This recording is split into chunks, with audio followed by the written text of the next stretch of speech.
Hydrogen bombs versus atomic bombs. There is no simple, one-size-fits-all comparison between hydrogen bombs and atomic bombs in terms of their relative destructiveness. In the same way that we cannot compare the destructive power of grenades and shells without taking their unique properties into account, we cannot compare the destructive power of these two types of nuclear weapons without considering their unique characteristics. Let's delve into the specifics and clarify the subject to make it understandable to those unfamiliar with nuclear technology. Distinguishing the explosive power. Let's use an RGP-43 anti-tank grenade as a comparison. Even though it only weighs 1.2 kilograms, the explosive charge of this hand grenade is an impressive 610 grams.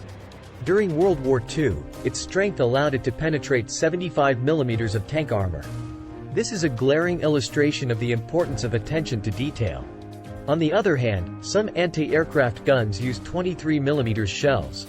Even though the shells are called high explosive, they only have 19 grams of explosive material in the warhead, which is only 1/30th of the power of a grenade.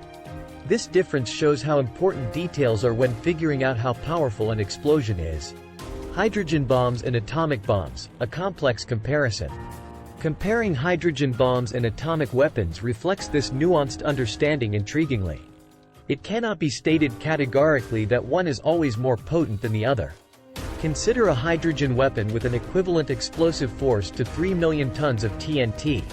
This hydrogen bomb was 200 times more powerful than the infamous atomic bomb dropped on Hiroshima. But the Tsar Bomba, the pinnacle of hydrogen weapons, raises the bar even higher. With an explosive force equivalent to 56 million tons of TNT, it is 19 times more powerful than our first hydrogen weapon. However, not all hydrogen weapons possess such global awe-inspiring power. Consider the B-61 hydrogen weapon, which was designed for tactical applications. Its equivalent explosive force is only 3,000 tons of TNT, which is only 1/5 of the power of the atomic weapon dropped on Hiroshima. This stark comparison places it substantially below the capabilities of the first atomic bombs. The scale of atomic bombs.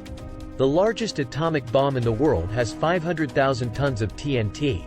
This massive output dwarfs many ballistic missile warheads, which the media misrepresents as hydrogen bomb explosions. Remember that not all large explosions include hydrogen bombs. However, atomic bombs can be as tiny as 10 tons of TNT equivalent. Even powerful conventional weapons like the Moab have an 11-ton TNT equivalent. The explosive potential goes beyond nuclear weapons. Understanding explosive power.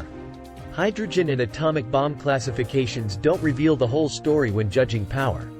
Their intended function is the deciding factor. You can't merely make apples to oranges comparisons. You have to be able to taste and feel the differences. The purpose behind hydrogen bombs.